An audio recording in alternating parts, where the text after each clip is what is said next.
Assalamualaikum warahmatullahi wabarakatuh. Perkenalkan, nama saya Yanti Priyatini.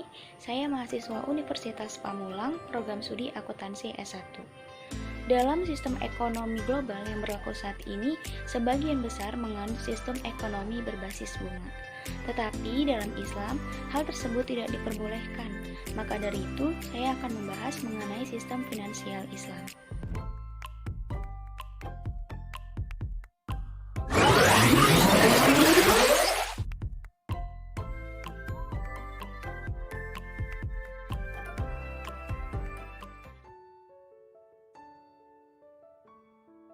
Ekonomi Islam bertujuan mewujudkan tingkat pertumbuhan ekonomi jangka panjang dan memaksimalkan kesejahteraan manusia atau falah. Falah berarti terpenuhinya kebutuhan individu masyarakat dengan tidak mengabaikan kepentingan keseimbangan sosial, ekologi, dan tetap memperhatikan nilai-nilai keluarga dan norma-norma dalam masyarakat. Untuk mewujudkan falah tersebut, diperlukan etika pokok di antaranya kesatuan, keseimbangan, kehendak bebas, dan tanggung jawab. Prinsip dasar dalam sistem ekonomi Islam. Dalam sistem ekonomi Islam, prinsip bunga akan dihapuskan dan digantikan dengan prinsip bagi hasil. Dalam prinsip bagi hasil ini akan bebas dari bunga baik investasi langsung maupun tak langsung. Investasi langsung adalah aset real seperti rumah dan tanah. Sedangkan investasi tak langsung merupakan aset finansial seperti saham dan obligasi. Selain itu, menempatkan perbankan sebagai lembaga intermediasi keuangan dan lembaga intermediasi investasi, karena hubungan bank Islam dengan nasabah lebih dominan pada hubungan pemodal pengusaha. Maka dari itu, sistem keuangan Islam yang ideal ditandai oleh sinergi antara sektor keuangan dan sektor real. Jika sistem bagi hasil berjalan dengan efisien, maka investasi akan menuju pada proyek-proyek yang profitable. Sistem keuangan Islam. Keuangan Islam bersumber dari Al-Quran, Sunnah, dan penafsiran para ulama terhadap sumber wahyu tersebut. Meskipun sistem keuangan Islam menjadi implementasi pembaruan dan perkembangan hukum Islam, tetapi tetap menimbulkan kesalahpahaman, baik dari muslim maupun non-muslim. Nah, cara perolehan imbalan yang sah yaitu dengan keuntungan perbankan yang akan menjelaskan sistem perluasan kredit dalam dunia Islam. Kemudian, apa tujuan dan fungsi dari sistem keuangan Islam? Tujuan yang pertama yaitu penghapusan bunga dari semua transaksi keuangan dan pembaruan semua aktivitas keuangan dan perbankan agar sesuai dengan prinsip syariah. Yang kedua yaitu pencapaian distribusi pendapatan dan kekayaan yang wajar. Dan yang terakhir yaitu promosi pembangunan ekonomi. Dengan tujuan yang ingin dicapai tersebut, maka dapat terbentuk sistem keuangan yang efisien dan diharapkan dapat menampilkan beberapa fungsi. Di antaranya, yang pertama yaitu harus memfasilitasi perantaran keuangan yang efisien untuk mengurangi biaya informasi dan alokasi. Yang kedua harus berdasarkan pada sistem pembayaran tetap atau stabil. Yang ketiga harus menciptakan pasar modal dan uang yang cair, efisien dan liquid. Dan yang terakhir harus memiliki pasar yang berkembang dengan baik untuk memperdagangkan risiko. Risiko dalam sistem keuangan Islam bisa timbul dari penerapan PLS seperti kendala pengawasan yang tinggi, kemudian risiko yang timbul dari fiduciary money, piutang gagal bayar, kesalahan operasional, bencana alam, dan kesalahan faktor manusia. Ketangguhan sistem ekonomi Islam. Sejak krisis moneter beberapa tahun lalu, ekonomi Islam perlahan mulai dilirik oleh banyak kalangan. Ketangguhannya dalam menghadapi amukan gelombang tersebut membuktikan bahwa gagasan ekonomi Islam bukan hanya teori, tetapi juga aplikatif bahkan dalam kondisi yang kurang menguntungkan secara global. Lalu, apa yang membuat sistem ekonomi Islam menjadi tangguh? Yang pertama, karena ekonomi Islam tidak mengenal dualisme ekonomi. Dalam sektor real, jenis investasi asetnya nyata, artinya bisa dilihat dan bisa dipegang secara langsung. Contohnya, investasi properti, emas, ataupun logam mulia. Dalam sektor non-real, jenis investasi yang asetnya tidak terlihat secara fisik. Contohnya saham, obligasi, deposito, ataupun asuransi. Yang kedua, yaitu menciptakan stabilitas keuangan dunia. Dengan diterapkannya sistem keuangan Islam, seperti menggunakan mata uang Islam dinar dan dirham, melarang riba, dan penerapan sektor real, maka stabilitas keuangan dunia akan tercipta. Setelah lebih dari 14 abad, nilai tukar dinar memiliki nilai yang tetap. Seperti pada zaman Rasulullah, bahwa dinar bisa ditukarkan dengan 1 ekor kambing. Pada saat ini pun, 1 dinar sekitar 800.000 rupiah. Yang ketiga, karena tidak mudah diintervensi asing atau mandiri.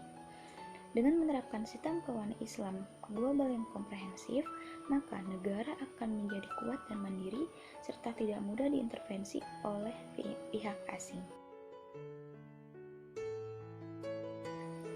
Struktur ideal sistem keuangan Islam memiliki 2 struktur. Yang pertama, struktur ideal Capra pada 1985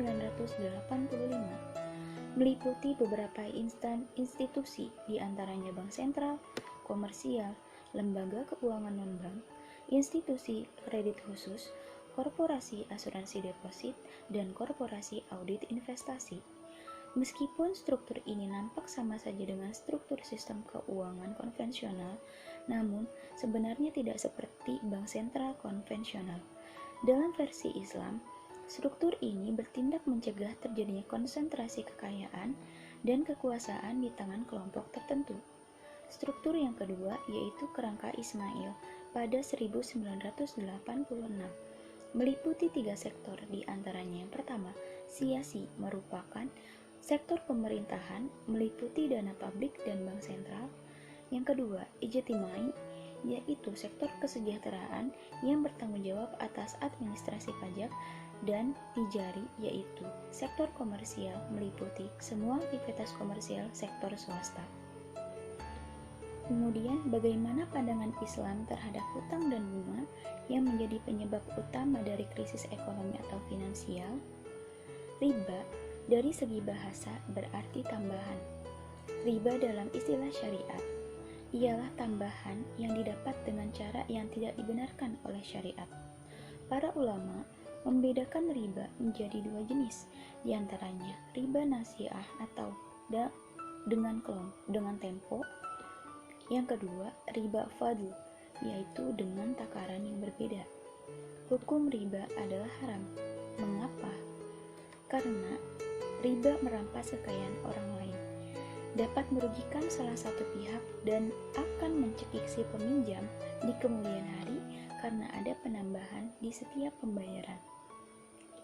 Yang kedua, merusak moralitas.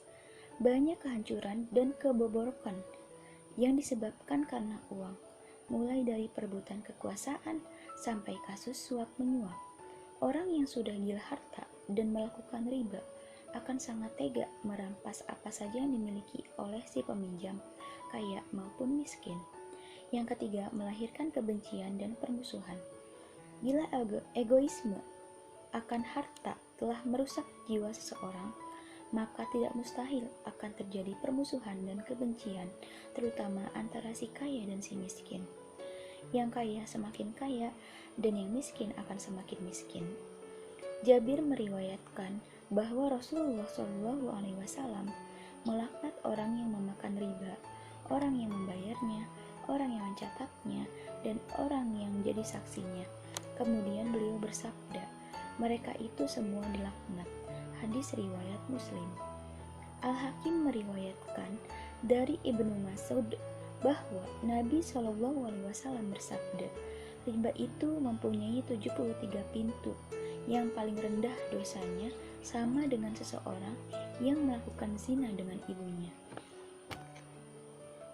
Bahkan Allah Subhanahu wa Ta'ala telah memberikan ancaman, maka jika kamu tidak mengerjakan atau meninggalkan sisa riba, maka ketahuilah bahwa Allah dan Rasul-Nya akan memerangimu. Dalam surat Al-Baqarah ayat 279. Ibnu Katsir dalam tafsirnya menjelaskan bahwa maksud ayat ini adalah barang siapa yang tetap melakukan praktek riba dan tidak melepaskan diri darinya, maka wajib atas imam kaum muslimin untuk memintanya bertaubat. Jika ia mau melepaskannya darinya, maka keselamatan baginya, dan jika ia menolak, maka ia harus dipenggal lehernya. Dalam mengelola finansial Islam secara alami, diperlukan 7 prinsip. Yang pertama, pendapatan dari sumber yang halal agar membawa berkah dan terhindar dari murka Allah. Yang kedua, pengeluaran. Jangan sampai pengeluaran lebih besar daripada pemasukan. Yang ketiga, perencanaan jangka panjang dengan mempersiapkan segala sesuatu atau kebutuhan mendatang sedini mungkin. Yang keempat, asuransi untuk meminimalkan risiko terhadap kejadian buruk yang tak terduga. Yang kelima, pengelolaan utang. Yang keenam, investasi. Dan yang ketujuh, zakat yang bertujuan untuk menyucikan harta, dan Allah mewajibkan hambanya untuk mengeluarkan zakat setiap tahunnya. Dari penjelasan tersebut dapat disimpulkan bahwa sistem finansial harus didasarkan pada aturan yang sudah diatur oleh Allah dan Rasulullah. Sekian penjelasan dari saya, kurang lebihnya mohon maaf. Wassalamualaikum warahmatullahi wabarakatuh.